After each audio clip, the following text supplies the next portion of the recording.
Greetings gamers, today I'm going to be showing you how to make a paint rack that can store over 200 paints for less than £15.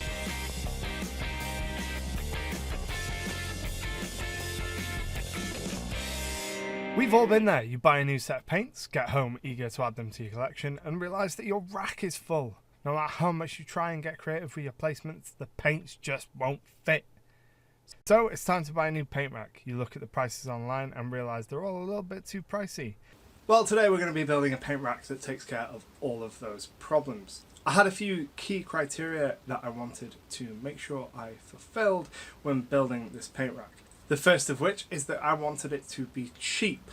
I've looked at dozens of MDF storage solutions as well as acrylic ones and a whole bunch of other different purchasable paint racks. And I can't find one that's cheaper than sort of £10 to £15 and holds about 70 paints. Well, I want to make something that will hold 100 paints or more for under £15. The second criteria that I want to make sure I fulfill is it needs to be easy to build.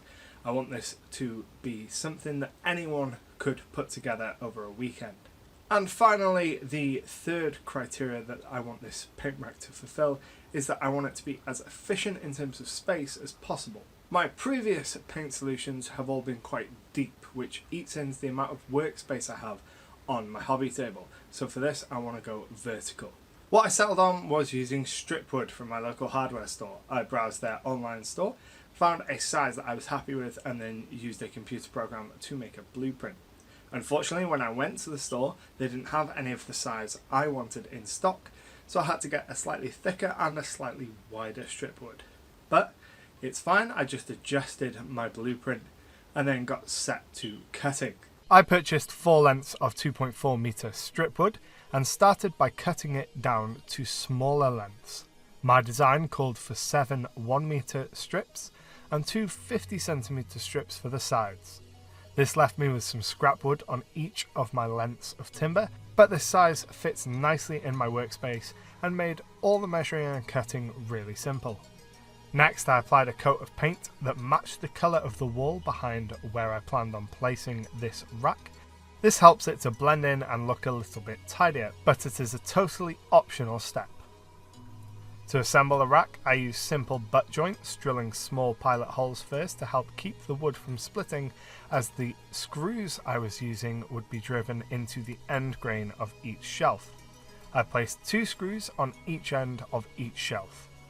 I spaced my bottom shelves by about 44mm, which is the width of the scrap I had left over, so that I could fit citadel pots.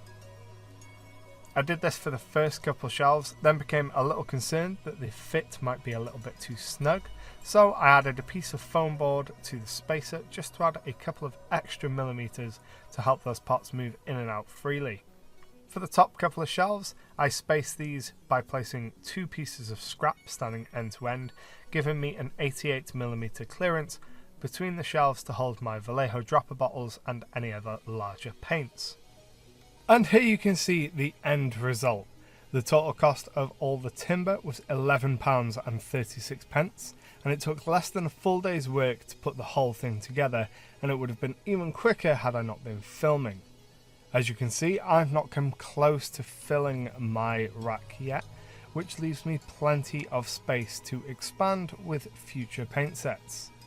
Because I used wider pieces of wood and with the weight of all the paint on it, this is really quite stable, and I don't think I'm going to need to affix it to the wall, but should I need to in the future, that'll be really easy to do. If you don't have space on your desk for any reason to hold this, it's really easy to just use some hardboard to create a backing and then screw that directly into the wall.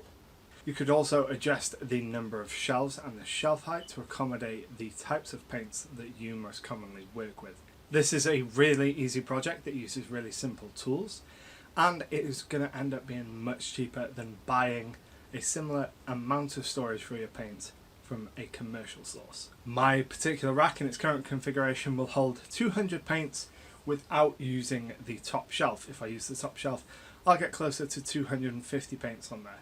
And there you have it, folks, a quick and easy tutorial for making a really simple paint rack storage solution which will save you tons of money. If you enjoy this video, don't forget to hit that like button and let me know in the comments what you use for paint storage solutions. But until next time, happy gaming. Thanks for watching. If you're new here, don't forget to hit that subscribe button down below for new content every single Friday. And if you want to keep watching, well, there's another couple videos for you to watch just over there. Happy gaming.